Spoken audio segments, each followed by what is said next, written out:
Hello students, welcome to La Excellence IAS Academy. Wishing you a very happy new year. ఈ రోజు మనం జనవరి 2 నాటి ఈనాడు news paper లోని important current affairs గురించి discuss చేద్దామండి. ఈ రోజు important topics to be covered మనం చూస్తే ఫస్ట్ వన్ వినువీధుల్లో మువ్వన్నెల జెండా. సో ఇస్రో యొక్క సక్సెస్ గురించి అండ్ లాస్ట్ ఇయర్ దాని యొక్క ప్రోగ్రెస్ గురించి ఇక్కడ మెన్షన్ చేయడం జరిగిందండి. అండ్ సెకండ్ వన్ పంటల బీమా పొడిగింపు. ఇది ప్రధానమంత్రి ఫసల్ బీమా యోజనకి సంబంధించిన డీటెయిల్స్. కేంద్ర కేబినెట్ మరికొంతకాలం ఈ బీమా స్కీమ్ని కొనసాగించాలి అనే నిర్ణయం తీసుకోవడం జరిగింది. దానికి సంబంధించిన డీటెయిల్స్ చూద్దాం. అండ్ థర్డ్ వన్ భారత సముద్ర తీరం 11,000 కిలోమీటర్లు. So revised Indian coastal line యొక్క డీటెయిల్స్ మనకి కేంద్ర హోంశాఖ వెల్లడించడం జరిగిందండి. ఆ డీటెయిల్స్ ఇక్కడ మనం చూద్దాం. అండ్ భారత్లో తగ్గిన భూతాప వాయు ఉద్గారాలు. మనకి 2 సంవత్సరాలకు ఒకసారి బైఎన్నియల్ అప్డేటెడ్ రిపోర్ట్ ఇస్తామండి యుఎన్కి. ఇప్పుడు భారతదేశం యునైటెడ్ నేషన్స్కి ఈ రిపోర్ట్ని సబ్మిట్ చేయడం జరిగింది. ఆ కంటెక్స్లో మనకి ఇది చూద్దాం. ఫిఫ్త్ వన్ దుర్భర బాల్యము. సో భారతదేశంలోని పిల్లల యొక్క పౌష్టికాహార లోపానికి సంబంధించిన గణాంకాలు ఇక్కడ ఇవ్వడం జరిగిందండి.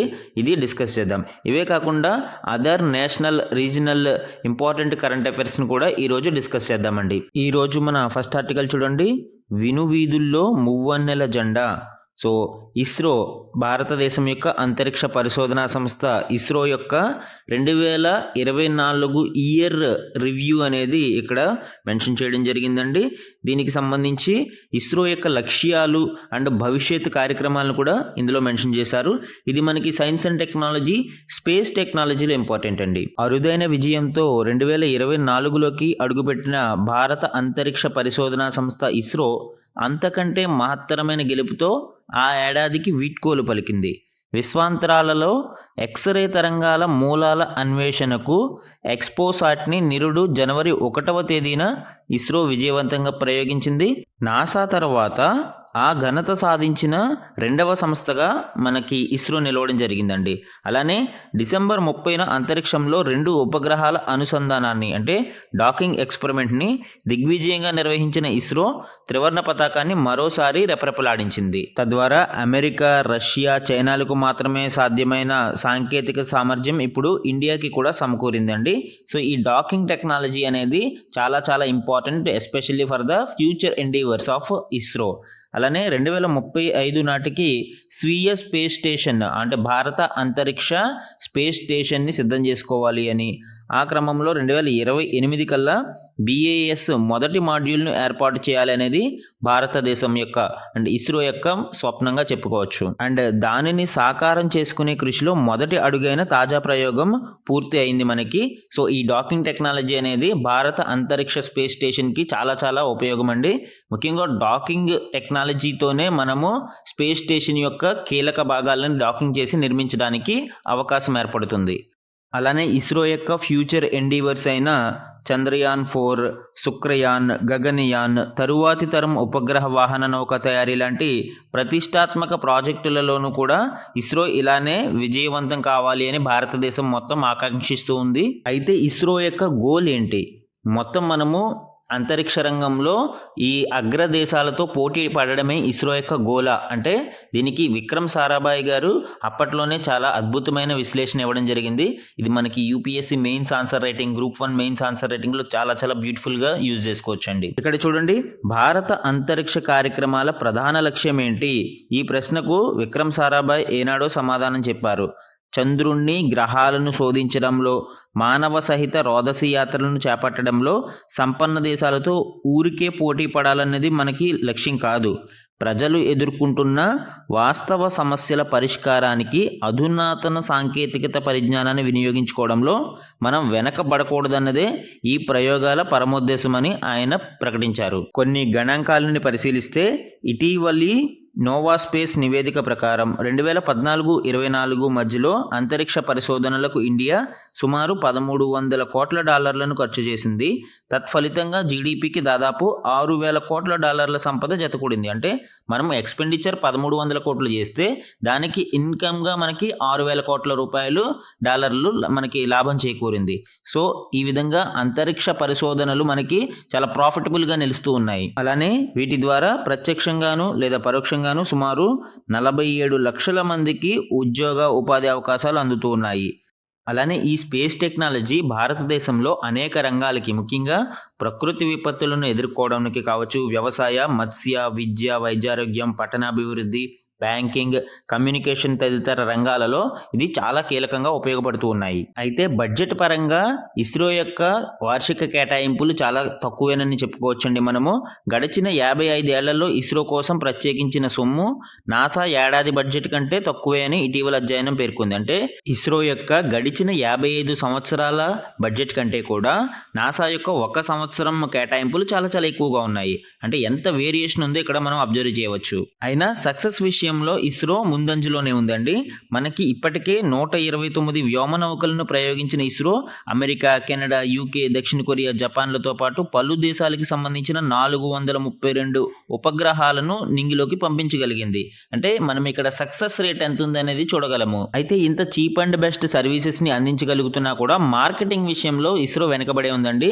ఇంటర్నేషనల్ స్పేస్ మార్కెట్లో భారతదేశం యొక్క ఇస్రో వాటా కేవలం 2% మాత్రమే ఉంది. నెక్స్ట్ 10 ఇయర్స్కి దీనిని 10%కి చేర్చాలనేదే టార్గెట్ అండి. అయితే దీనికి 3 ఇంపార్టెంట్ చర్యలు తీసుకోవాల్సిన అవసరం ఉంది.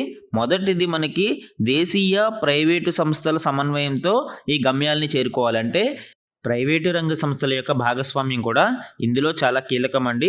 దీనితో పాటు ఈ రోదసీ రంగంలోకి, స్పేస్ సెక్టార్లోకి పెట్టుబడుల ప్రవాహానికి ఉపకరించే చర్యల్ని ప్రభుత్వం తీసుకోవాల్సిన అవసరం ఉంది. మోర్ ఇన్వెస్ట్మెంట్స్ని మనం అట్రాక్ట్ చేయగలిగితే దాని ద్వారా మనము అనేక ఇతర ప్రయోగాల్ని చేపట్టడానికి, వినూత్న సాంకేతికతలను పరీక్షించడానికి అవకాశం ఏర్పడుతుంది. అండ్ థర్డ్ వన్, నిపుణ మానవ వనరుల తయారీ కోసం మనకి శాస్త్ర సాంకేతిక విద్యను మెరుగుపరచడం అత్యంత ప్రధానం అండి. అంటే మనకి ఈ సైన్స్ అండ్ టెక్ ఫీల్డ్లో సిలబసెస్ని, కరికులంని ఎప్పటికప్పుడు అప్డేట్ చేసుకుని ఇన్నోవేటివ్ హ్యూమన్ రిసోర్సెస్ని డెవలప్ చేసుకోవడం ఇక్కడ మనము ప్రధాన లక్ష్యంగా పెట్టుకోవాలి. ఈ విధమైన చర్యలు తీసుకోవడం ద్వారా మనము అనుకున్న లక్ష్యాలని సాధించి 10% మార్కెట్ షేర్ని సాధించడానికి అవకాశం ఉంటుందండి. ఇక్కడ ఇస్రో యొక్క ఆర్గనైజేషనల్ స్ట్రక్చర్ని మనం అబ్జర్వ్ చేస్తే ఇది department of space, prime minister ఆధ్వర్యంలో ఈ డిపార్ట్మెంట్ ఆఫ్ స్పేస్ ఉంటుందండి. దీని కింద మనకి ఇస్రో వర్క్ చేస్తుంది. అండ్ ఇస్రో యొక్క కమర్షియల్ ఆపరేషన్స్ కోసం యాంత్రిక్స్ మరియు ఎన్ఎస్ఐఎల్ రీసెంట్గా 2వ ఆర్మ్ కూడా ఏర్పాటు చేయడం జరిగింది, న్యూ స్పేస్ ఇండియా లిమిటెడ్ పేరుతో. ఇవి కమర్షియల్ ఆపరేషన్స్ని డీల్ చేస్తాయి. అండ్ ఇన్ స్పేస్ని ఏర్పాటు చేయడం జరిగింది పబ్లిక్ మరియు ప్రైవేట్ భాగస్వామ్యాన్ని మెరుగుపరచడం కోసం. అంటే ఇస్రో మరియు ప్రైవేటు సంస్థల మధ్య ఒక లీజన్గా ఇది వర్క్ చేస్తుందండి. అలానే డెసిషన్ మేకింగ్ కోసం ఇస్రో కౌన్సిల్ అనేది ఉంటుంది. సో ఇస్రో కౌన్సిల్లో తీసుకున్న నిర్ణయాల ప్రకారం ఇస్రో యొక్క ఫ్యూచర్ ఎండీవర్స్ కావచ్చు, వాట్ ఎవర్ ఈ సంస్థ యొక్క నిర్ణయాలు అనేవి ఆధారపడి ఉంటాయి. మన నెక్స్ట్ ఆర్టికల్ చూడండి, పంటల బీమా పొడిగింపు అండ్ డిఏపిపై అదనపు రాయితీ. అలానే డిఏపి బస్తా ఏదైతే ఉందో దాని యొక్క ధర 1350 రూపాయలకు మించకూడదు అని కేంద్రం కొన్ని కీలక నిర్ణయాలను తీసుకోవడం జరిగిందండి. దాని గురించి ఇప్పుడు డిస్కస్ చేద్దాం. రీసెంట్ క్యాబినెట్ మీటింగ్లో మనకి ప్రధానమంత్రి పంటల బీమా పథకం అంటే పిఎం ఫసల్ బీమా యోజన అండ్ పునర్వ్యవస్థీకరణ వాతావరణ ఆధారిత పంటల బీమా పథకం RWBCIS అమలును 15వ ఆర్థిక సంఘం పదవీ కాలానికి అనుగుణంగా కొనసాగించేందుకు అంగీకరించడం జరిగింది. ఇప్పటి వరకు ఇది 2024-25 సంవత్సరానికి వరకు మాత్రమే ఉండేది.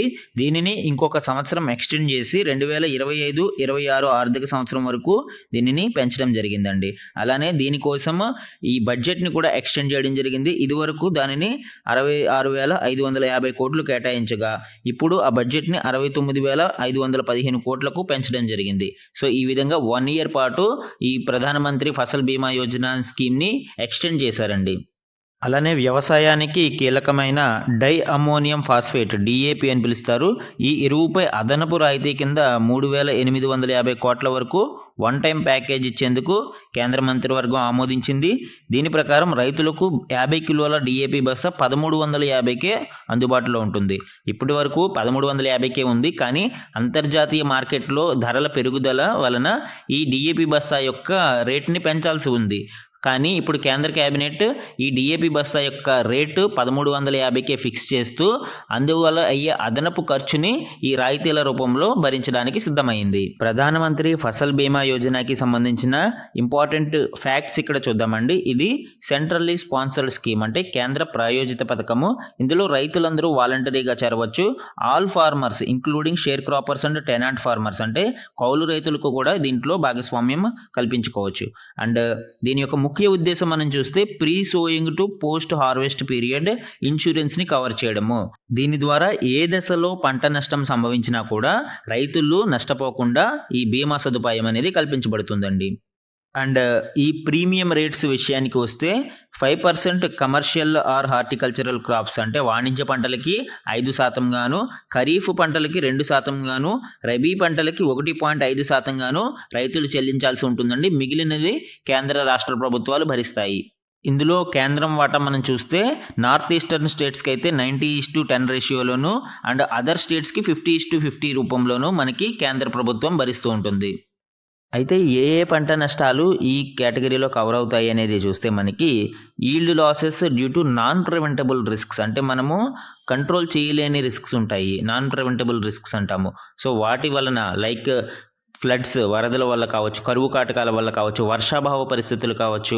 సో ఇలాంటి వాటిల్లో జరిగే డ్యామేజ్ ఈ ప్రధానమంత్రి ఫసల్ బీమా యోజనలో కవర్ అవుతుందండి. అలానే కొన్ని ఎక్స్క్లూజన్స్ కూడా ఉంటాయండి. అంటే ఈ స్కీమ్లో కవర్ అవ్వనివి చూస్తే మనకి వార్ అండ్ న్యూక్లియర్ రిస్క్స్, అంటే మనకి యుద్ధాలు మరియు అణు ప్రమాదాల వలన ఏమైనా పంట నష్టం జరిగితే ఇది కవర్ అవ్వదు. అలానే మాలిషియస్ డ్యామేజ్, అంటే డ్యామేజ్ జరగకపోయినా మనకి తప్పుడు రిపోర్ట్ల ద్వారా మాలిషియస్ డ్యామేజ్ చూపించిన, ఆర్ ప్రివెంటబుల్ రిస్క్స్, అంటే వాటిని మనము అదుపు చేయగలము కానీ అదుపు చేయలేకపోవడం వలన అవి నష్టపోయాయి. సో అలాంటి సిచ్యువేషన్స్లో కూడా మనకి ఈ ప్రధానమంత్రి ఫసల్ బీమా యోజన అనేది కవర్ అవ్వదండి. మన నెక్స్ట్ ఆర్టికల్ చూడండి. భారత సముద్ర తీరం 11,000 కిలోమీటర్లు. గతంలో దీనిని 7,516 కిలోమీటర్లుగానే లెక్కించడం జరిగింది. దీని ద్వారా ఇప్పుడు మనకి 48% అడిషనల్గా మనకి పెరగడం జరిగింది. దీనిని కేంద్ర హోంశాఖ తాజా నివేదికలో వెల్లడించారు. ఏపీ తీరం, అంటే ఆంధ్రప్రదేశ్ కోస్టల్ లైన్, దీంట్లో మనకి 1,053 కిలోమీటర్లుగా ఇంక్రీజ్ అవ్వడం జరిగింది. దానికి సంబంధించిన డీటెయిల్స్ ఇక్కడ చూస్తే భారత సముద్ర తీరం పొడవు 48% మేరకు పెరిగిందండి. Indian naval hydrographic office survey of India 1970 data ప్రకారం దేశంలోని 9 రాష్ట్రాలు, 4 కేంద్రపాలిత ప్రాంతాల సముద్ర తీరం పొడవు ఇదివరకు 7,516 కిలోమీటర్ల మేర ఉండగా తాజాగా నేషనల్ మ్యారిటైమ్ సెక్యూరిటీ కోఆర్డినేటర్ నిర్దేశించిన విధి విధానాల ప్రకారం నిర్వహించిన రీవెరిఫికేషన్లో, అంటే ఇప్పుడు మళ్ళీ నిర్వహించిన రీవెరిఫికేషన్లో ఈ పొడవు 11,098.81 కిలోమీటర్లుగా తేలింది. గతంలో ఓన్లీ నేరుగా ఉన్న స్ట్రైట్ దూరాన్ని తీసుకోగా ఈ రీవెరిఫికేషన్లో మలుపులు, వంపులను కూడా లెక్కించడంతో ఈ మొత్తం 48% మేర పెరిగిందండి. సో ఇది చాలా హ్యూజ్ డిఫరెన్స్గా కూడా చెప్పుకోవచ్చు మనం ఇక్కడ. అలానే రాష్ట్రాల వారీగా ఇక్కడ డేటాని మనం పరిశీలిస్తే ఆంధ్రప్రదేశ్ తీర ప్రాంత పొడవు 973.70 కిలోమీటర్ల నుంచి 1,053.07 కిలోమీటర్ల మేరకు, అంటే 8.15% మేర పెరిగిందండి. అండ్ తమిళనాడు తీరం పొడవు 906.90 కిలోమీటర్ల నుంచి 1,068.69 కిలోమీటర్ల మేరకు పెరిగింది. అండ్ ఇక్కడ మనము గణాంకాల ప్రకారం చూస్తే సుదీర్ఘ తీరరేఖ ఉన్న రాష్ట్రాల జాబితాలో ఇప్పటి వరకు 2వ స్థానంలో ఉండే ఆంధ్రప్రదేశ్ 3వ స్థానానికి పడిపోనుంది. ఇది వరకు గుజరాత్ తర్వాత సెకండ్ ప్లేస్లో ఉండేది. ఇప్పుడు గుజరాత్, తమిళనాడు మొదటి 2 స్థానాలలో ఉంటే ఆంధ్రప్రదేశ్ 3వ స్థానంలో ఉంటుంది. అలానే ఈ రీవెరిఫికేషన్లో మనకి అత్యధికంగా గుజరాత్ తీరం 92.690% మేర పెరగగా అండమాన్ నికోబార్ దీవుల తీరం 57.16% మేర పెరిగింది. ఇక్కడ చూడండి డేటా. గుజరాత్ 2,340.62 కిలోమీటర్ల మేర తీరరేఖని కలిగి ఉంటే 2వ స్థానంలో తమిళనాడు 1,068.69 కిలోమీటర్లతో సెకండ్ ప్లేస్లో ఉంది. ఆంధ్రప్రదేశ్ 1,053.07 కిలోమీటర్లతో థర్డ్ ప్లేస్లో ఉంది. ఇది మెయిన్ ల్యాండ్ ఇండియా, అంటే ప్రధాన భూభాగాల్లో చూస్తే. అయితే ఓవరాల్గా మనము ద్వీపాలను కూడా కలుపుకుంటే మనకి అండమాన్ అండ్ నికోబార్లు 3,083.50 కిలోమీటర్లతో ఫస్ట్ ప్లేస్లో ఉంటాయండి. కాకపోతే మెయిన్ ల్యాండ్ ఇండియాని చూస్తే మనకి గుజరాత్ అనేది ఫస్ట్ ప్లేస్లో ఉంటుంది.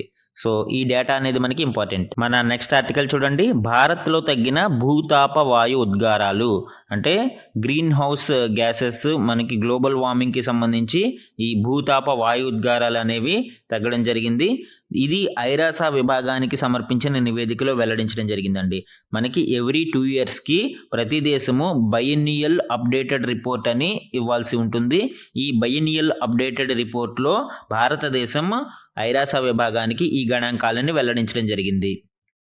దేశంలో భూతాపాన్ని పెంచే వాయువుల ఉద్గారాలు 2020లో అంతకు పూర్వం సంవత్సరంతో పోలిస్తే అంటే 2019తో పోలిస్తే 2020లో మనకి 7.93% మేరకు తగ్గాయి అని ఈ నివేదికలో వెల్లడించడం జరిగిందండి. అలానే 2005 నుంచి 2020 మధ్య కాలంలో స్థూలంగా 36% మేరకు ఈ గ్రీన్ హౌస్ గ్యాస్ ఎమిషన్స్ అనేవి పడిపోయాయి అని ఈ నివేదికలో భారత ప్రభుత్వం ఐక్యరాజ్య సమితి వాతావరణ మార్పుల విభాగానికి తెలియజేసింది. కానీ ఇక్కడ మనం అబ్జర్వ్ చేస్తే 2019తో పోలిస్తే ఉద్గారాలు 7.93% తగ్గినా కూడా 1994 యొక్క పరిస్థితుల నుంచి చూస్తే 98.34% మేరకు ఇవి పెరిగాయి. పెట్రోలియం ఇంధనాల వాడకం వల్ల ఉద్భవిస్తున్న కార్బన్ డైఆక్సైడ్ మరియు పశుగణాల కారణంగా పుట్టుకొస్తున్న మీథేన్, పెరుగుతున్న అల్యూమినియం, సిమెంట్ ఉత్పత్తి దేశంలో భూతాపానికి అంటే గ్లోబల్ వార్మింగ్కి కారణమవుతూ ఉన్నాయి. ముఖ్యంగా దేశంలో ఇంధన రంగం 75.66% మేర భూతాపానికి కారణమవుతూ ఉండగా వ్యవసాయ రంగం 13.72% గ్లోబల్ వార్మింగ్కి కారణమవుతూ ఉంది. అయితే ఇక్కడ కొంత ఇంట్రెస్టింగ్ ఫ్యాక్ట్స్ మనం చూస్తే భారత జనాభా ప్రపంచ జనాభాలో 18% అయినా కూడా మనకి 2022లో తలసరి వార్షిక ప్రాథమిక ఇంధన వినియోగం 25.4 గిగా జౌల్స్ మాత్రమే ఉంది. మనము ఇంధన వినియోగము తక్కువగానే ఉపయోగిస్తున్నాము. కేవలం 25.4 గిగా జౌల్స్ మాత్రమే భారతదేశం ఉపయోగించగా ప్రపంచంలో యావరేజ్గా మనకి 78 గిగా జౌల్స్ ఉపయోగిస్తున్నారు. అండ్ అధిక ఆదాయ దేశాలలో అయితే 119 గిగా జౌల్స్ ఇక్కడ ఉపయోగిస్తే ఇవి అమెరికా అయితే 277 గిగా జౌల్స్ని ఉపయోగిస్తుంది. అంటే మనము చాలా చాలా తక్కువ మొత్తంలోనే ఇంధన వినియోగాన్ని వినియోగిస్తున్నాము. కానీ మనకి జనాభా ఎక్కువ ఉండడం చేత ఈ ఉద్గారాలు అనేవి ఎక్కువగా కనిపిస్తూ ఉన్నాయి. సో ఈ విధంగా భారతదేశం క్రమంగా డెవలప్మెంట్ని మరియు ఈ ఉద్గారాల యొక్క ఎమిషన్స్ని డీకప్లింగ్ చేస్తూ ముందుకు సాగుతుంది అండ్ పర్యావరణ పరిరక్షణకు దోహదం చేస్తూ ఉందండి. మన నెక్స్ట్ ఆర్టికల్ చూడండి, దుర్భర బాల్యము. సో ఇటీవలి recent national family health survey reports యొక్క డేటా, జాతీయ కుటుంబ ఆరోగ్య సర్వేల ప్రకారం భారతదేశంలో పౌష్టికాహార లోపంతో బాధపడుతున్న పిల్లల యొక్క గణాంకాలను ఇక్కడ ఇవ్వడం జరిగిందండి. ముఖ్యంగా 5 ఏళ్లలోపు చిన్నారులలో ఈ పౌష్టికాహార లోపం వలన ఎదుగుదల లోపాలు ఏ విధంగా ఉన్నాయనేది ఇక్కడ ఇచ్చారు. ఇక్కడ అండర్ న్యూట్రిషన్ని క్యాలిక్యులేట్ చేయడానికి మనకి 3 కేటగిరీలను ఇవ్వడం జరిగిందండి. ఒకటి వయసుకు తగిన ఎత్తు లేని వాళ్ళు, వీళ్ళని స్టంటింగ్ కేటగిరీ అని చెప్తాం మనము. మనకి నార్మల్గా ఉండే హైట్ కంటే కూడా వీళ్ళు తక్కువ ఎత్తుని కలిగి ఉంటారు. అండ్ 2 వయసుకు తగిన బరువు లేని వాళ్ళు, వీళ్ళని అండర్ వెయిట్ కేటగిరీ అని చెప్తామండి. నార్మల్ పీపుల్కి ఉండే వయసు కంటే కూడా బరువు కంటే కూడా వీళ్ళు చాలా తక్కువ బరువుని కలిగి ఉంటారు. అండ్ 3 ఎత్తుకు తగిన బరువు లేని వాళ్ళు, ఇప్పుడు నార్మల్ హైట్కి సంబంధించి కొంత బాడీ మాస్ ఇండెక్స్ అనేది ఉండాలి. సో ఇంతకంటే తక్కువ వెయిట్ని కలిగి ఉండే వాళ్ళని మనము వేస్టింగ్ కేటగిరీ అని పిలుస్తాము. సో ఈ విధంగా 3 కేటగిరీలు ఇక్కడ ఇవ్వడం జరిగింది. అలానే ఇక్కడ నేషనల్ ఫ్యామిలీ హెల్త్ సర్వే యొక్క గడిచిన 3 రిపోర్ట్లు ఇవ్వడం జరిగిందండి. ఇది 3rd రిపోర్ట్, ఇది 4th రిపోర్ట్ అండ్ ఇది లేటెస్ట్ 5th రిపోర్ట్. దీని ప్రకారం మనకి 3rd రిపోర్ట్లో 2005-06 పీరియడ్లో వయసుకు తగిన ఎత్తు లేని వారు మనకి 48% ఉంటే అది క్రమంగా తగ్గుతూ వస్తుంది. 38.4 to 35.5%కి ఇది తగ్గింది. అలానే అండర్ వెయిట్గా ఉన్న వాళ్ళు అంటే తక్కువ బరువు కలిగిన వారు మనకి 42.5% ఉండేవారు అండ్ అది 35.8కి ప్రజెంట్ 32.1%కి తగ్గడం జరిగింది. అండ్ ఎత్తుకు తగిన బరువు లేని వారు అంటే వేస్టింగ్ కేటగిరీ 19.8 ఉండేది, అది 21%కి పెరిగిన తర్వాత మళ్ళీ ఇప్పుడు 19.3%కి తగ్గింది. సో ఈ విధంగా మనకి ఈ అండర్ న్యూట్రిషన్ కేటగిరీస్ యొక్క గణాంకాలని పరిశీలించవచ్చు. దీని యొక్క సోర్స్ మనం ఇక్కడ చూస్తే లోక్సభలో కేంద్రం ప్రభుత్వం ఇటీవల ఈ వివరాలని వెల్లడించడం జరిగిందండి. మన నెక్స్ట్ ఆర్టికల్ చూడండి, నీతి ఆయోగ్ యొక్క బహుముఖ పేదరిక సూచి 2023 గురించి ఇక్కడ ఇవ్వడం జరిగిందండి. మల్టీ డైమెన్షనల్ పావర్టీ ఇండెక్స్ అని చెప్తాం మనము. యాక్చువల్గా ఈ మల్టీ డైమెన్షనల్ పావర్టీ ఇండెక్సెస్ 2 రకాలుగా ఉంటాయి. ఒకటి ప్రపంచ బహుముఖ పేదరిక సూచి, అండ్ సెకండ్ వన్ నీతి ఆయోగ్ యొక్క బహుముఖ పేదరిక సూచి. సో ఈ రెండిటి గురించి ఇక్కడ చూద్దామండి. ఈ ప్రపంచ బహుముఖ పేదరిక సూచిని 2010లో ప్రవేశపెట్టారు. దీనిని UNDP, United Nations development programme, మరియు Oxford poverty and human development initiative ప్రపంచ బహుముఖ పేదరిక సూచిని ప్రకటిస్తాయి. ఈ గ్లోబల్ మల్టీ డైమెన్షనల్ పావర్టీ ఇండెక్స్లో మనకి 3 అంశాలు 10 సూచికలను పరిగణలోకి తీసుకుంటారండి. ఈ 3 అంశాలు ఏంటి? ఆరోగ్యము, విద్య మరియు జీవన ప్రమాణాలు. ఇందులో 10 సూచికలు ఉంటాయి. ఆరోగ్యంలో పోషకాహారము మరియు శిశు మరణాలు ఉంటే, విద్యలో సంవత్సరాల చదువు మరియు పాఠశాలలో పిల్లల నమోదు కూడా మనకి ఈ అంశాలలో ఒక ఇండికేటర్గా ఉంటాయి. అండ్ జీవన ప్రమాణాలను చూస్తే వంట ఇంధనము, పారిశుద్ధ్యం, త్రాగునీరు, విద్యుత్ శక్తి, ఇల్లు, ఆస్తులు వంటివి మనకి ఇక్కడ ఇండికేటర్స్, సూచికలుగా ఉంటాయి. అయితే మన దేశానికి సంబంధించిన బహుముఖ పేదరిక సూచిని ఏటా నీతి ఆయోగ్ ప్రకటిస్తూ ఉంది. ఈ సూచిని తయారు చేయడానికి 3 అంశాలతో 12 ఇండికేటర్స్ని పరిగణలోకి తీసుకుంటారు. మనకి గ్లోబల్ మల్టీ డైమెన్షనల్ పావర్టీ ఇండెక్స్లో 10 ఉంటాయి ఆల్రెడీ. ఈ 10కి అదనంగా ఎడిషనల్గా ఇంకొక 2 కేటగిరీస్ సూచీలని తీసుకుంటారు. ఈ ఇండికేటర్స్ ఏంటి అనేది చూస్తే, ఆరోగ్యంలో భాగంగా తల్లుల ఆరోగ్యం అనేది ఒకటి అయితే, జీవన ప్రమాణాలలో భాగంగా బ్యాంకు ఖాతాను కూడా ఈ నీతి ఆయోగ్ ఎంపీఐ ఇండెక్స్లో తీసుకోవడం జరుగుతుంది. నీతి ఆయోగ్ బహుముఖ పేదరిక సూచి డేటా ప్రకారం భారతదేశంలో 2016 నుంచి 2019-21 మధ్య సుమారు 13.5 కోట్ల మంది ఇంకా పేదరికంలోనే ఉన్నారు. అండ్ దీని ప్రకారం ఆంధ్రప్రదేశ్లో పేదరిక శాతం 2019-21లో 6.06% ఉండగా, తెలంగాణలో పేదరిక శాతం 5.88%గా ఉంది. పేదరికం అధికంగా ఉన్న రాష్ట్రాలలో బీహార్ మరియు తక్కువగా ఉన్న రాష్ట్రాలలో కేరళ ఉన్నాయి. బీహార్లో సుమారు 33.76% పేదరికం ఉంది. అలానే కేరళలో కేవలం 0.55% మాత్రమే పేదరికం కేటగిరీలో ఉన్నారు. యూనియన్ టెరిటరీస్, కేంద్రపాలిత ప్రాంతాలలో అయితే దాద్రా నగర్ హవేలీ, డైయూ డామన్ మనకి 9.21%తో అధికంగాను, అండ్ తక్కువగా పుదుచ్చేరిలో 0.85%గాను ఉంది. అండ్ దేశంలో పౌష్టికాహార లోయముతో బాధపడుతున్న వాళ్ళు 31.52%గా మనకి ఇక్కడ నీతి ఆయోగ్ నివేదిక తెలిపింది. ఇందులో ఆంధ్రప్రదేశ్లో మనకి 22.94% మంది పౌష్టికాహార లోపంతో బాధపడుతూ ఉంటే, తెలంగాణలో అది 28.3%గా నమోదైంది. అలానే ప్రపంచ ఆకలి సూచి గ్లోబల్ హంగర్ ఇండెక్స్ 2024 ప్రకారం దేశంలో 5 ఏళ్లలోపు చిన్నారులలో 2.9% మంది పౌష్టికాహార లోపంతో మృతి చెందుతూ ఉన్నారు. సో ఈ డేటా అనేది కూడా మొత్తం మనకి ఎగ్జామ్ పాయింట్ ఆఫ్ వ్యూలో చాలా ఇంపార్టెంట్ అండి. ఎవ్రీ పాయింట్ మనకి ఇక్కడ నోట్ చేసుకోవాల్సిన అవసరం ఉంది. మన నెక్స్ట్ ఆర్టికల్ చూడండి. 591 మండలాలలో భూగర్భ జలాలు సురక్షితం, కేంద్ర జలశక్తి శాఖ నివేదికలో వెల్లడించడం జరిగిందండి. ముఖ్యంగా రీఛార్జ్లో మనకి ఆంధ్రప్రదేశ్లో నెల్లూరు, ఏలూరు జిల్లాలు టాప్లో ఉన్నాయి. అలానే శ్రీ సత్యసాయి, చిత్తూరు జిల్లాలలో అత్యధికంగా వాడకం జరుగుతుంది. చివరిన వాడకం విషయంలో అల్లూరి సీతారామరాజు జిల్లా చాలా తక్కువ వాడకంలో ఉంది.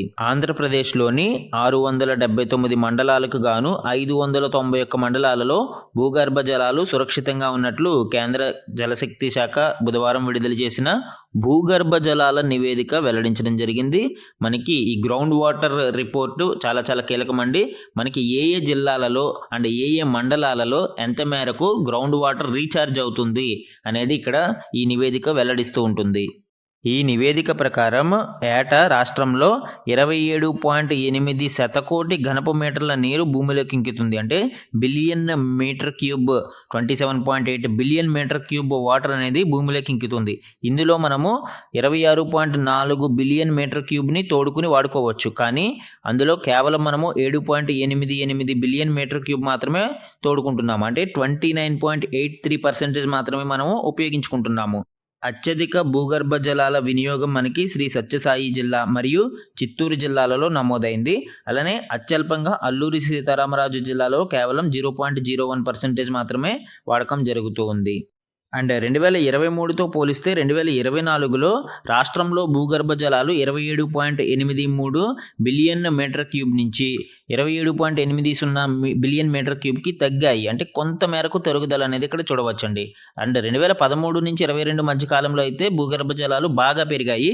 ఇప్పుడు కొంత తరుగుదల అనేది మనము ఇందులో గమనించవచ్చండి. మన నెక్స్ట్ ఆర్టికల్ చూడండి. ఇది తెలంగాణ భూగర్భ జలాలకి సంబంధించి ఇంకొక రిపోర్ట్ ఇవ్వడం జరిగింది. ప్రమాదకరంగా భూగర్భ జలాలు. ఇది భూగర్భ జలాల యొక్క నాణ్యత యొక్క రిపోర్ట్. ఇది నైట్రేట్ అధికంగా ఉన్న రాష్ట్రాలలో తెలంగాణ 4వ స్థానంలోను, ఫ్లోరైడ్ ఎక్కువగా ఉన్న రాష్ట్రాలలో 5వ స్థానంలోను నిలిచింది. దేశంలో నైట్రేట్ సమస్య తీవ్రంగా ఉన్న జిల్లాలలో 3వ స్థానంలో రంగారెడ్డి ఉంది. ఇది భూగర్భ జలాల నాణ్యత నివేదికలో ఈ గణాంకాలను వెల్లడించడం జరిగింది. వార్షిక భూగర్భ జలాల నాణ్యత నివేదిక 2024 పేరుతో కేంద్ర భూగర్భ జల మండలి ఈ తాజా నివేదికను విడుదల చేయడం జరిగిందండి.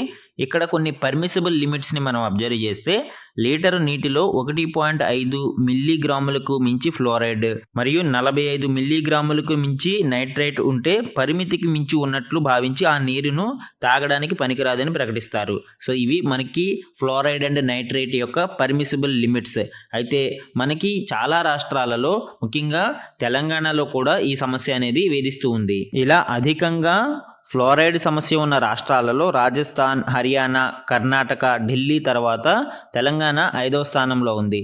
జిల్లాల వారీగా గణాంకాలని పరిశీలిస్తే యాదాద్రి భువనగిరి జిల్లా దేశంలోనే 5వ స్థానంలో ఉంది. అండ్ నైట్రేట్ సమస్యలో చూస్తే మనకి తెలంగాణ 4వ స్థానంలో ఉంది. మహారాష్ట్ర, రాజస్థాన్, తమిళనాడు తర్వాత తెలంగాణ 4వ స్థానంలో ఉంది. దేశంలో నైట్రేట్ తీవ్రత ఎక్కువగా ఉన్న జిల్లాలలో రంగారెడ్డి 3వ స్థానంలో ఉండగా 12, 13 స్థానాలలో ఆదిలాబాద్, సిద్దిపేట ఉన్నాయి. సో ఈ విధంగా మనకి ఫ్లోరైడ్ మరియు నైట్రేట్ సమస్య తెలంగాణలో ఎక్కువగా కనిపిస్తూ ఉంది. అలానే క్లోరైడ్, ఐరన్, ఆర్సెనిక్ కూడా తెలంగాణ భూగర్భ జలాలలో ఎక్కువగానే ఇక్కడ మోతాదుకి మించి కనిపిస్తూ ఉన్నాయి. అండ్ సమ్ ఇంపార్టెంట్ వన్ లైనర్స్ని మనం ఇక్కడ అబ్జర్వ్ చేస్తే K Vijayanand took over as the chief secretary to the government of Andhra Pradesh on 31 December 2024. So 31 December 2024వ తేదీన కె విజయానంద్ ఆంధ్రప్రదేశ్ యొక్క చీఫ్ సెక్రటరీగా బాధ్యతలను స్వీకరించారు. లాస్ట్ టైం మనము ఆయనని నియమించారు అని చెప్పుకున్నాము. ఇప్పుడు ఆయన బాధ్యతలను స్వీకరించడం జరిగింది. And the 18th edition of India and Nepal joint military exercise Suryakiran was begin on 31 December 2024. So joint military exercise Suryakiran India మరియు నేపాల్ మిలిటరీల మధ్య జరుగుతుంది. సో ఇది ఇప్పుడు మొదలవడం జరిగింది. ఈ 18th ఎడిషన్ మనకి నేపాల్లోని సల్జహిందీ అనే ప్రాంతంలో జరుగుతుంది. 17th ఎడిషన్ మనకి ఇండియాలో పితోర్ఘర్ అనే ప్రాంతంలో జరిగింది. ఇప్పుడు మనకి నేపాల్లో జరుగుతుంది. ఈ మిలిటరీ ఎక్సర్సైజెస్ అనేవి కాంపిటేటివ్ ఎగ్జామ్స్లో ఈ మధ్య అడుగుతూ ఉన్నారండి. నెక్స్ట్ వన్ చూడండి. మినిస్ట్రీ ఆఫ్ డిఫెన్స్ 2 ఇంపార్టెంట్ కాంట్రాక్ట్స్ని DRDOతో కుదుర్చుకోవడం జరిగింది. ఒకటి air independent propulsion system plug, రెండవది electronic heavy weight torpedo. So ఈ రెండు కూడా భారత జలాంతర్గాములకి చాలా అవసరం అండి. ఈ ఎయిర్ ఇండిపెండెంట్ ప్రొపల్షన్ ప్లగ్ ఏ విధంగా ఉపయోగపడుతుంది? జనరల్గా జలాంతర్గాములు అవి నడిచే పవర్ని బట్టి 2 రకాలుగా ఉంటాయి. ఒకటి డీజిల్ ఎలక్ట్రిక్ పవర్తో నడిచేవి అయితే రెండవది న్యూక్లియర్ పవర్తో నడిచేవి. ఈ న్యూక్లియర్ పవర్తో నడిచే వాటికి ఎయిర్ ప్రొపల్షన్ అవసరం లేదు. కానీ డీజిల్ ఎలక్ట్రిక్ సబ్మెరైన్స్ రన్ అవ్వాలి అంటే సర్ఫేస్ ఎయిర్ అనేది బ్రీత్ చేయాల్సి ఉంటుంది. అంటే ఇది అప్పుడప్పుడు సముద్ర ఉపరితలం మీదకు వెళ్ళి ఎయిర్ని బ్రీత్ చేసుకుని మళ్ళీ తిరిగి యథాస్థానంలోకి వస్తూ ఉంటుంది. దీనివల్ల ఏం జరుగుతుందండి? శత్రు దేశాలు ఈ కదలికల్ని గుర్తుపట్టి వాటిని ధ్వంసం చేసే అవకాశం ఉంటుంది. కాబట్టి ఎయిర్ ఇండిపెండెంట్ ప్రొపల్షన్ సిస్టమ్స్ని ఇన్కార్పొరేట్ చేయడం ద్వారా మనకి ఎక్కువగా సముద్ర ఉపరితలం మీదకి వెళ్లాల్సిన అవసరం లేకుండా స్టెల్త్ని మెయింటైన్ చేయవచ్చు. అంటే రహస్యంగా కార్యకలాపాలని ఈ జలాంతర్గాములు సాగించడానికి అవకాశం ఉంటుంది. అందుకే ఈ ఎయిర్ ఇండిపెండెంట్ ప్రొపల్షన్ సిస్టమ్ కోసం DRDOతో మినిస్ట్రీ ఆఫ్ డిఫెన్స్ డీల్ కుదుర్చుకోవడం జరిగింది. And electronic heavy weight torpedo అంటే ఏంటండి? ఇది ఒక missile, self propelled under water missile. ఎలక్ట్రిసిటీని ఉపయోగించుకుని దాని ప్రొపల్షన్ కోసం ఈ మిజైల్ అనేది వర్క్ చేస్తుంది. సో ఈ మిజైల్స్ని, అండర్ వాటర్ మిజైల్స్ని టార్పెడోస్ అని పిలుస్తాము. సో ఈ రెండింటి కోసం DRDOతో మినిస్ట్రీ ఆఫ్ డిఫెన్స్ డీల్ కుదుర్చుకోవడం జరిగింది. దాని విలువ సుమారు 2,867 కోట్ల రూపాయలు. సో ఇవి ఈ రోజు ఈనాడు న్యూస్ పేపర్లోని ఇంపార్టెంట్ కరెంట్ అఫైర్స్ అండి. Thank you for watching.